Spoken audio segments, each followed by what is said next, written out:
سڵاو و ڕێز هاوڕێیان هەموو لایەک بەخێر بێن. ئێمە دووبارە هاتینە لەگەڵتان. ئەم جارە ویسمان بە پێکەوە بین، من و کاک قادر و کاک ڕەشدەر، لەسەر بابەتێکی کە زۆر گەرمە، بابەتێکە کە هەمومان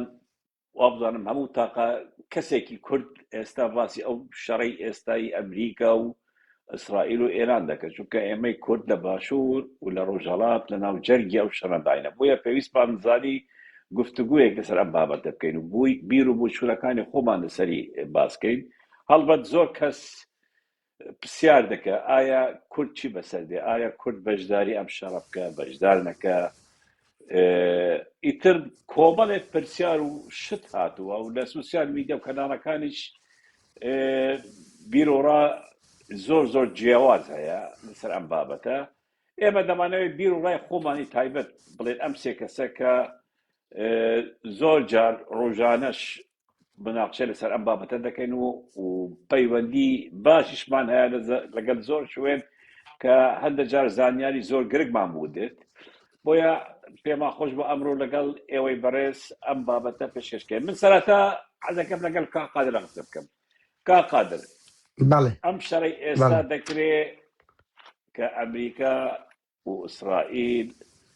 دژی ئێران دەکەن، شەری 12 ڕۆژەکە من و تو جیاوازەیەکمان هەبوو، بەڵام ئەم شەڕە کە ئێستا کراوە هەردووکمان هەرسێکمان یەک بۆچوورمان هەیە. حەزەکەی بۆچووری تو لەم بابەتە بزانین ئایا ڕۆلی کورد لە ڕۆژهەڵاتی کوردستان چی دەبێت لەم شەڕەدا یان لەم گۆڕانکاریی کە ئێستا بەڕێوەیە. باڵێ زۆر سپاس دیارە، سپاس بۆ ئێوەش. شێوازە چنوویە لە ناو سوسیال میدیا ئێمە هەوڵ دەدەین فڕی دێین وە گفتوگۆ بکەین. بەڕێزان، ینی کورد 48 ساڵە لە بندەسەڵاتی ڕژێمەکی ئاخوندە دەناڵێنیتن. لەو 48 ساڵی چ بەخۆی بە شۆڕشی چەکداری و خەباتی دەماوەری، چ لەگە ئێران بە تایبەتی لەو 5 ساڵی ڕابردوو هەموو خۆپیشاندانی گەورە گەورەی ملیۆنی لەسەر تاسەری ئێران یعنی ڕوویدا، بە تایبەتی لەوەی خۆپیشاندانەی بۆ ژینای ئەمینی و مانگەک لەمەوبەر کە 15,000 کەس زیاتر شەهید بوو. سەرکەوتونە بۆ لە 48 ساڵی بە پێچەوانەوە ئۆپۆزیسیۆنی ئێرانی ئێستا بوویتە ئۆپۆزیسیۆنی فندق و ڕەوەند، ینی لە هەندەرانەوە و حرەکە ئەو چەکداری کوردیش بۆمان دەزانین چۆن لە کەمپەکان کەوتونە و هیچ حزوریان نمایەوە دابڕاون لە ناو جەماوەر. کەواتە سەرکەوتونە بوونە دەبێت چ بکرێنی. ئایا ئەو جارەی هەمومان دەبینین ئەمریکا و ئیسرائیل و ئەو بەشەشی ئەوروپاش کە عەمودە فەقەریەکانی ئەو سێ دەوڵەتەیە ئەڵمانیا، فەڕەنسا و بەریتانیا هاتوونە ناو ئەو شەڕەی بانگەشە دەکەن کە دەیڕوخێنن. باشە، ینی کورد سەیدکەر دەبێت، بێگومان کە سەیدکەربی ئەتون نەمافت دەدرێتە سبەی و نەدەتوانی حزورێکی گەورەت هەبی و ئەو وڵاتانە بێبەشت دەکەن، ئوستەیان کارتت لەگەڵ دەکەن. ڕاستە بەشداربی دەکەوێ بەر غەزەب و تووڕەیی ئێران، بەڵام خەباتی شوایە ینی ئەتوو بتەوێ سبەی ئەوان بە هەموو چەک و هێزی خۆیان ئێرانت لۆ بڕوخێنن دوای ئەو بڵێ مافی کوردم دەوێت، بێگومان نادەنێ. بۆیە بە ناچاری و بەبێەوەی هیچ بەدیریت کەبی، ئەگە بەدیریت کە هەیە ئەوە تاقی کراوە لە 48 ساڵی سەرکەوتو نەبوو. ئەوانەی دەڵێن ئێمە لەگەڵ ئەو شەڕنین، ئەمەش دەزانی شەڕ کارەسات و ماڵوێرانە، بەڵام ئەگە لەگەڵنی چیت کە دەکەی 48 ساڵن لە پێشتا، ئایا 48 کەس دەژمێری. بۆیە باشتریش دەوێت کورد بەشدار بێ، بەڵام بە شروعی خۆی داوای ینی ئەزمموی باشوور هەیە، ئەزمموی ڕۆژ ئاوا هەیە، دەبی ئەزمموی لە ڕۆژهەڵات زۆر دەوڵەمەندتر بکرێتن. داوا لە ئەمریکا و ئیسرائیل بکرێت، مەسەڵەن بەلای کەم لە فیدرالی کەمتر نەدرێت بە کورد، بپارێزرێت لە تورکیا، بپارێزرێت لە سەواریغی ئێرانی و لە وەختێک داخل ئەو شەڕە بن کە ئێران بەرەو ڕوخان دەڕۆیان، ئەوەتە تاران بەرەو ڕوخان ڕۆیشت بیت. بەڵێ من دەمەوێت قسە بکەن، بەس ئەو بە سەر قەڵەمێک چەند سەر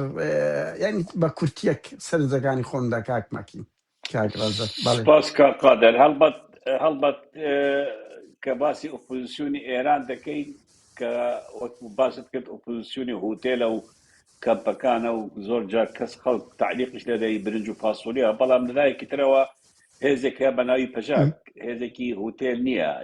هێزی برنج و فاسۆلیا نییە، بەڵکو هێزێکە خەڵکی خۆی هەیە، پێگەی خۆی هەیە، جێگەی خۆی ناو ڕۆژهەڵاتی کوردستان. من لێرە حەزەکەم ڕێی کاک ڕەشدەر گوێم لێبێ. ئایا کاک ڕەشدەر هەمان تەجروبەی ڕۆژئاوا لە ڕۆژهەڵاتیش دروست نابێت؟ یعنی وەک زۆر خەڵک دەڵێن کاکە لەوێ ئەمریکا ئێمەیان بەجێهێشت و کەس نەما و خۆمان بە تەنیا ماین و هەرچەندە بە بۆ چۆنی خۆم کوردی ڕۆژئاوا ناوچە کوردەکان هەمووی بەدەستی وا ماوە. ئەوانەی کە نەمابوون ئەوانەی کە تورکیا لەدەستی وەرگرت بوو پێش 2018 و 2017 و 19 ئەوەش وردەوردە دەگەڕێنەوە. ئایا ڕێی تو لەسەر بابەتی چێ کاک ڕەشدەر؟ بێگومان کاگمەچی ینی ئەو دەرفەتەی ئێستا لە بۆ کوردانی ڕۆژهەڵات هاتوتە پێش هەمان ئەو دەرفەتەیە کە کاتی خۆی لە نۆتیەک لە بۆ مەشاتە پێش لە باشوور. بەڵام ئێمە لە باشوور بە کۆمەڵێک تەجروبەی زۆر خراپ دەستمان پێکرد. ینی ئەوەی کە ئێستا لە ڕۆژهەڵات هاتوتە پێش گرینگە سوود لە تەجروبەکانی باشووری کوردستان هەڵەکان و لە هەڵەکانی ڕۆژئاوای کوردستان و لە باشەکانی هەردووچیان وەرگن. بنمونە گرنگ هەڵەکانی ڕۆژئاوا چی بوو کاک ڕەشدەر بەڕێی تو؟ هەڵەکانی ڕۆژئاوا بە هەڵەکانی ڕۆژئاوا گەورەترین هەڵەی ڕۆژئاوا بریتی بوو لەوەی کە بڕوای 100% بە ئەمریکا کرد بەبێ هیچ گرنتیەک چوونە ناو هاوپەیمانیەک نزیکەی 14,000 شەهیدیاندا. پێویستە ئەم جارە کوردانی ڕۆژهەڵات بەبێ وەرگرتنی گرنتی نەسنە ناو شەڕێک کە لە سەرەتاوە بزانن وەکو پرۆکسی مامەڵەیان لەگەر دەکرێت. هەڵەی دووەمی بە ڕۆژئاوا بریتی بوو لەوەی لە سەرەتادا بە دیاریکراوی داواکراوی کۆنکرێتی خۆیان داوا نەکرد. ئەمە هەڵە گەورەکە بوو. بۆیە دەبێ کوردانی ڕۆژهەڵات لە ئێستاوە داواکاریەکانیان پێش ئەلف و بێبێتن. خاڵی دووەم کە زۆر گرینگە ئەوەیە دووبارە نەستنەوە ڕۆژهەڵاتی کوردستان بە دوو هێزی جیاواز یان سێ هێزی جیاواز. دەکرێت بۆ ئەمە سوود لە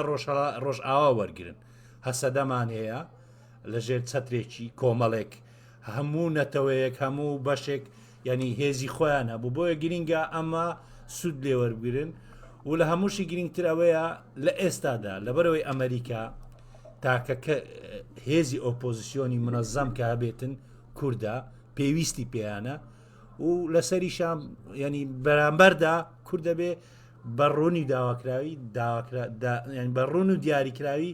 داواکانی خۆیان بڵێن و چیان دەوێ و چۆنیش دەستنە ناو هاوپەیمانێتێک و لە سەرەتاوە دەست پێ بەرچاوی خۆیان لێ دیار بێتن. بەڵێ کەواتە لێرە ئێمە هەرسێکمان کاک ڕەشدەر یەک مایک بگرە. کەواتە ئێرە هەرسێکمان یەک بۆ چوونمان هەیە دەبێت کورد بەشداری ئەم شەڕە بێت چونکە شەڕەکە و دەکرێ و ڕژێمەکە دەگۆڕێت. ئەبێ کورد بەشدار بێ بەڵام کوردیش ئەبێ هەندێک خاڵی خۆی هەبێ پێش ئەوە دەست بە شەڕ بکرێ ئەبێ لەگەڵ تایبەت ئەمریکا و ئیسرائیلە قسە بکە.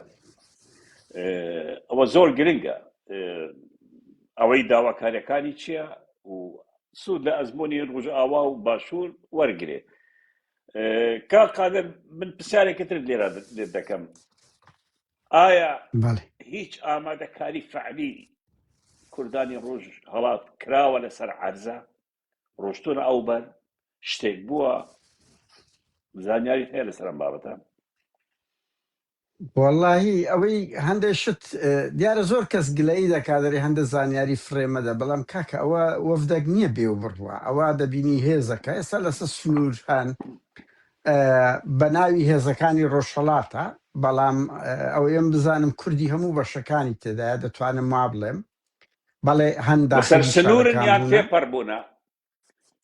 هەن تێپەڕبوونە هەن لەسەر سنوورەکان گل خزبور کراینەوە بە ناوی کوردستانی حێز و حزبی ڕۆژهەڵات هەشن لە ناو نیشتیماندان بە تایبەتی پژاک هەر پێشووتریش پژاک دایم و سعات لەگە خەڵکەکە نزیک بووە ئێستا زیاتریشیان چوونە و دەوری باڵاشیان هەبوو هەتا لەو ماوەی خۆپیشاندانی ئەخیری ئەو زانیارێن لای من هەیە بە سەدان یعنی وتیان هەتا 500 کەسێکی ڕژێمی ئێران کوژرا بوو کە بەشی زۆری پیاوەکانی ئێران بەدەستی پژاک کوژرا بوون ئەوان هێزەکی بە خۆمان هەمومان منتەهین لەوەی لە هەمووان منەظەمتر بوونە بە ئیرادەترن و لە خەڵکدا نەبڕانە بە حکمی ئەوەی لە چیامانەوە تەسلیمی پارتی وێچێتی نەبوون بۆیە ئەو هێزە هەیە یعنی لە ناو شارەکان هەنا و خەلای ڕێخستنی خۆ کاکمەکی کاک ڕەنزەرەگەر نۆتیەکی خۆ پێشمەرگە لە هەولێرەژی گەورە و گران دە پێشمەگە نەگەیشتێ خەڵک خەلایت ڕێخستنی دروست کردیا و ئێستا بزام لەوێن دەریش ئەو شتانە هەیە ئەوە خاڵک بەس من خاڵش کەش بڵێم کاکمەکێ تو باسی لەوەتان کرد زۆر کەس دەڵێ کورد لە ڕۆژ ئاوا پشت تێکرا من یەک سەرز بڵێم ڕاستە تاقمی ترامپ بە تایبەتی تۆم باراک ئەو خیانەتەی کرد بەڵام هەر لە بیرمان نەچی 2019 هەر لە ناو کۆنگرس و لە ناو دەیان بەرپرسی وەکو وەزیری بەرگری و وەکو مارک ئەوە نوێنەری ترامپ لە ئەمریکا استقالەیاندا لەسەر ئەوەی کە پشت لە کورد کرا کۆنگرسمانەکان ئەوە سنووریان بەڵێ وەزیری بەرگری و ئەوە ماگۆرک هەردوو استقالەیاندا لەسەر کورد و کۆنگرسمانەکان و میدیای ئەوە پاشەکشیان بەو ترامپەی کرد و ئەو جارەش ئەگەر لە تەک گەلی کورد کە هاتە سەجادەی لە تەک شەرڤانان لە تەک یەک ریزی کورد کۆنگرسمانێکی زۆر دیفاعیان نەکورد کرد دوایە کورد ئەگەر بەشداری ناکە بەدیری چییە سیرکەر دەبی هیچت نادەنێ و ئایا ئێستا من ئەوە بڵێم یعنی ئەو خاڵە زۆر گرنگە ترامپ 7 ساڵە بەشداری ترامپ 7 ساڵە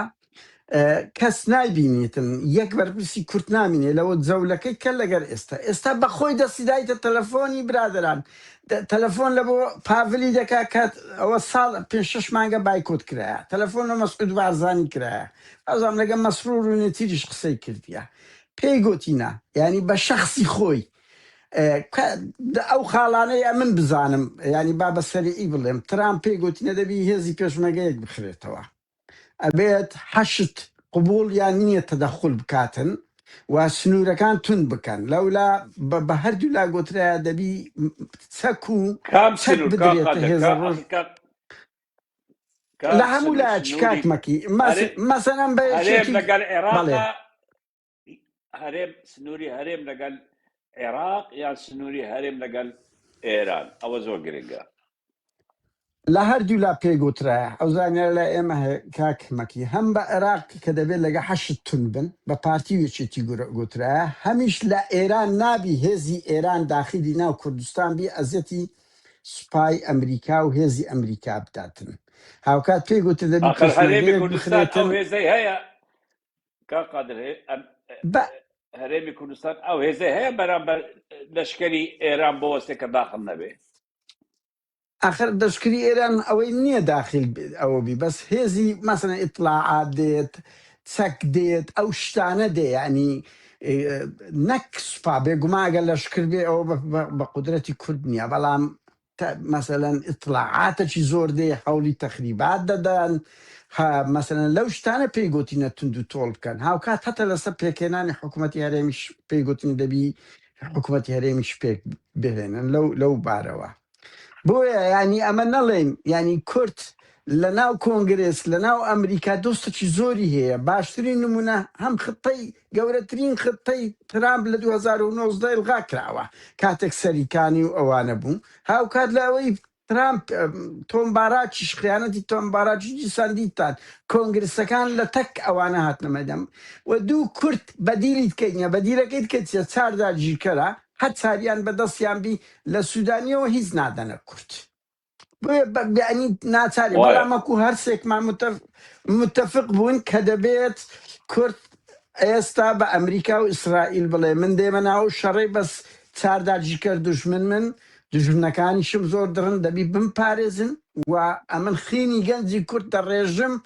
بالمقابل دەبێت مافی نەتەوەی کورد دابین بکرێ نەگوەک کۆماری مەهابادمان لێ بکرێ کە ئەعلانی کۆماری مەهابادیش کرێت تەحاسوڤێتی دوای ئەو بوو گرنگ ئەگە بکرێت دوای ڕوخانی تەهران بێگومان دوای کەتنی تەهران کورد مداخەلە بکە باشە بەس ئێمەش نازان یعنی چۆنانی کورد چەند قودرەتی هەیە بەڵام یەک نوقتە و کاک ڕەنزەر باسی کرد کورد لە ئازەر لە تورکمان لە عەرەب لە بەلوچ لە هەر هەمووان منەظەمتر و ئامادەکارتر و شۆڕژێرترە. بەڵێ کاقا دەخۆی بابەتی ڕۆژهەڵاتی کوردستان فرسەتێکە هاتووە 48 ساڵە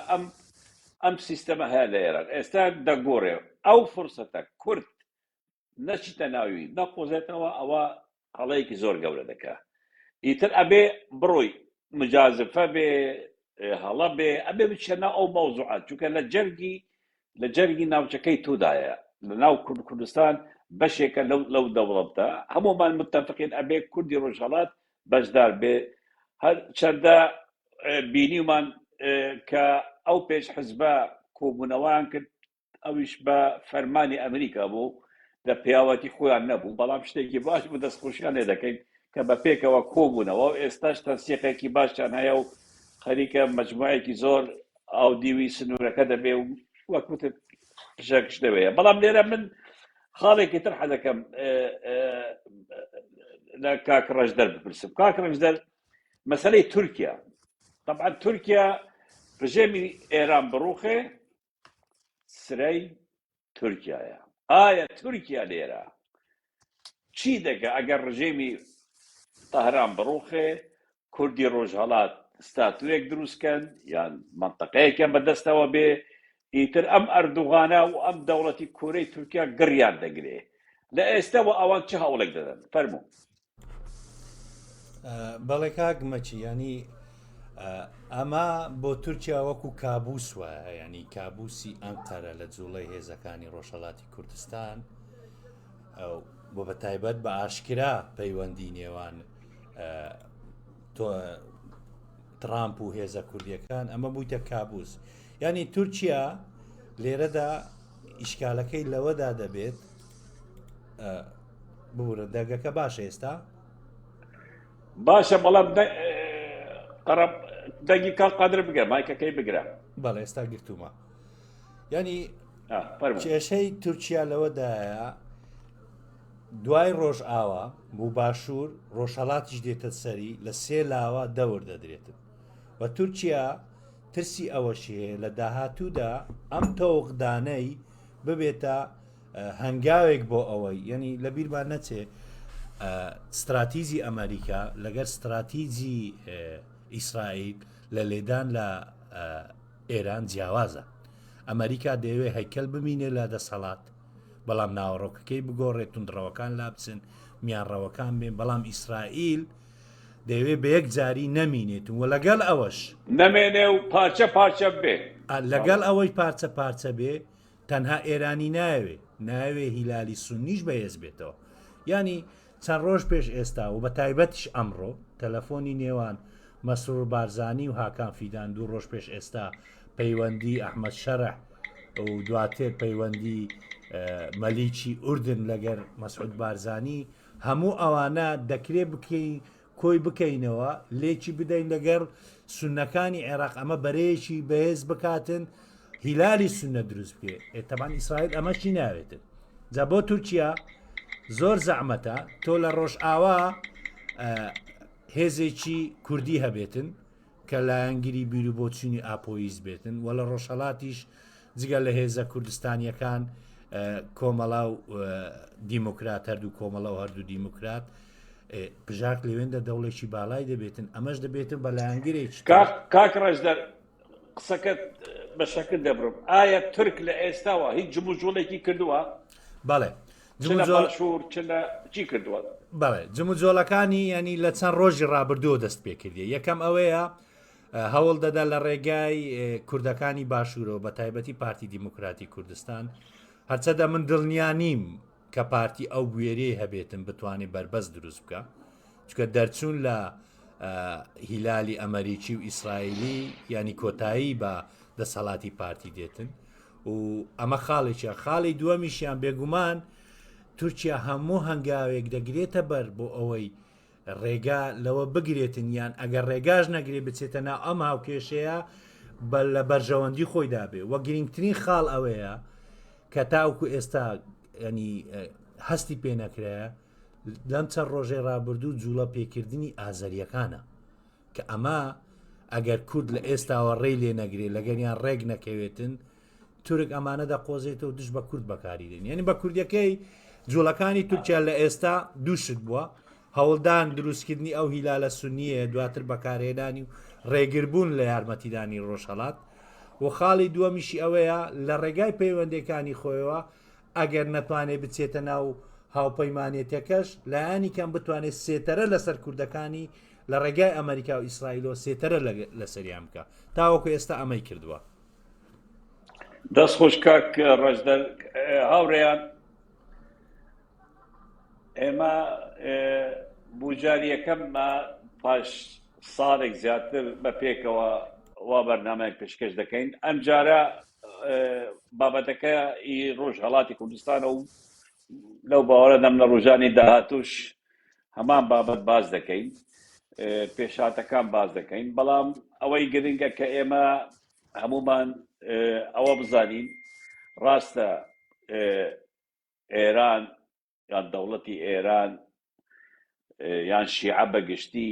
ئەو دوژمناتێک گەورەیان نەبووە بۆ کورد وەک ئەگەر دەوڵەتێکی سونی بەراورد بکەین وەکی سەدام حوسێن ینی بەشار ئەسەد ینی ئەمەی ئێستا ئیشەڕ بەڵام ئێستا ئەو شەڕە بووە ئێران هەموو هێزی خۆی بەکارهێناوە دژی دەوروبەر و دراوسەی و بریار وایە کە ئەم ڕژێمە نەمێنێ ئێمە ناچارین تەعامل لەگەڵ واقعێک بکەین تەعامل لەگەڵ شتێک بکەین کە ڕوودەدا ئەگەر نەچینە ناو یاریەکە وەک کاقادر باسی کرد دەبینە تەماشەکە لێرە بەجێتان دەڵین ئەگەر کاقادریان کاکرەژدە قسەی کوتاییان هەبێ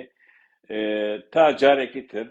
پێتان دەگەنەوە کاقادر ئەگەر قسەیەکی کوتایی توانی باسیکەی بە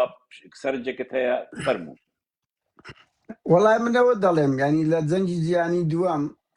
سوید تەدەخلی جەنجی نەکرد گوتیا هتلەری وەرە فەرموو بڕۆ لە خۆت نەرویج و فینلەندا و ئێران بکە بەس کورد ئەو قودرەتەی نییە بە ترام بڵێ ئەمن مداخلە ناکەم لە کاتێک نە دەوڵەتت هەیە نە سوڵتەت هەیە و بەشدار نەبی ئاوت دەکرێت و سەد کارتیش زدی ڕادەشێشێ وەکوش بەدیری توش